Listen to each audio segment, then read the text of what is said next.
আমি কোনো দলকে ছোট করে নিজের দলকে বড় করতে পছন্দ করি না। তৃণমূলের হাত ধরে 2014 সালে রাজনীতিতে নাম লেখান টালিউড সুপারস্টার দেব। দীর্ঘ এক দশকের বেশি সময় ধরে সাংসদ হিসেবে নিজের আলাদা পরিচিতি তৈরি করেন এই অভিনেতা। 2026 সালের নির্বাচনে রাজ্যের রাজনৈতিক পালাবদলের পর নতুন সিদ্ধান্তের কথা জানালেন তিনি। জানিয়েছেন, রাজনীতি নয়, ফের অভিনয়েই বেশি মন দিতে চান দেব। পৃথিবীতে যে কোনো নির্বাচন কোনো মন্দির বা মসজিদ বানানোর জন্য হয় না। নির্বাচন হয় জেতার পর কে কতগুলো স্কুল বানাবে, কে কতগুলো হসপিটাল বানাবে, কে রাস্তাঘাট বানাবে, কে মানুষকে ভালো রাখবে, কে মানুষকে সুস্থ রাখবে, কে আমাদের সবাইকে এক রাখবে। এই নির্বাচনটা হচ্ছে সেই নির্বাচন।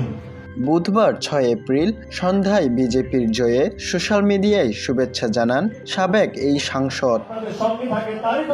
ফেসবুকে দেওয়া পোস্টে দেব লিখেছেন, বাংলায় নতুন সরকার গঠনের জনাদেশ পাওয়ায় বিজেপিকে অভিনন্দন।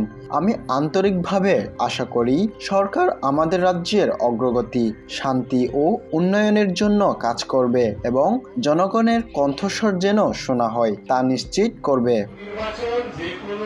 এছাড়া চলচ্চিত্র শিল্প নিয়েও নিজের প্রত্যাশার কথা তুলে ধরেন দেব। তিনি লেখেন, জনজীবন ও চলচ্চিত্র জগতের সঙ্গে গভীরভাবে যুক্ত একজন হিসেবে আমি নতুন সরকারকে আন্তরিকভাবে অনুরোধ করব, বাংলা চলচ্চিত্র শিল্পের মধ্যে নিষেধাজ্ঞা ও বিভাজনের সংস্কৃতিকে অতীতের বিষয় করে তুলে ঐক্য ও শৈল্পিক স্বাধীনতার চেতনাকে সমুন্নত রাখতে।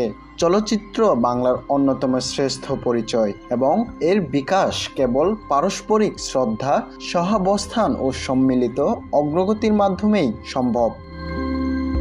নিজের এলাকা ঘাটালের উন্নয়ন নিয়েও কথা বলেন তিনি। তার কথায়, আমি ঘাটাল মাস্টার প্ল্যান সম্পন্ন করার ক্ষেত্রেও নতুন সরকারের সমর্থন ও সহযোগিতার প্রত্যাশা করছি, যা ঘাটালের মানুষের জন্য একটি দীর্ঘদিনের লালিত স্বপ্ন এবং প্রয়োজনীয়তা। রাজনীতির ঊর্ধ্বে এটি জীবন রক্ষা, জীবিকা সুরক্ষিত করা এবং ঘাটালের মানুষকে তাদের প্রাপ্য ভবিষ্যৎ দেওয়ার বিষয়। এছাড়া আনন্দবাজারের প্রতিবেদন অনুযায়ী দলের পরাজয় তাকে কষ্ট দিলেও রাজ্যে এই বদলকে দেব স্বাগত জানিয়েছেন। তিনি বলেন, ইন্ডাস্ট্রিতে আর কেউ কাউকে ব্যান করতে পারবে না, প্রযোজকদের উপরে নিয়মের বোঝা চাপাতে পারবে না, সুস্থভাবে কাজ হবে, কাজের পরিমাণ বাড়বে, বাইরে থেকেও কাজ আসবে।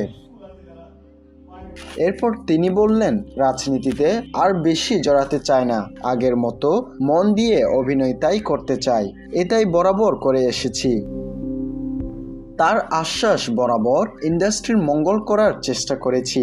নির্বাচনের অনেক আগে থেকে আমার লড়াই শুরু, ভালো লাগছে সে লড়াই অবশেষে সফল হলো। যিনি বা যারা ইন্ডাস্ট্রির ভালো চাইবেন নেপথ্যে থেকে আমি সবসময় তাদের পাশে।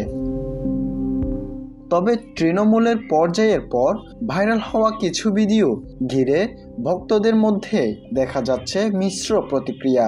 অনেকেই তাকে রাজনীতি থেকে সরে দাঁড়ানোর পরামর্শ দিচ্ছেন, কেউ কেউ আবার চান তিনি যেন শুধু সিনেমাতেই মন দেন।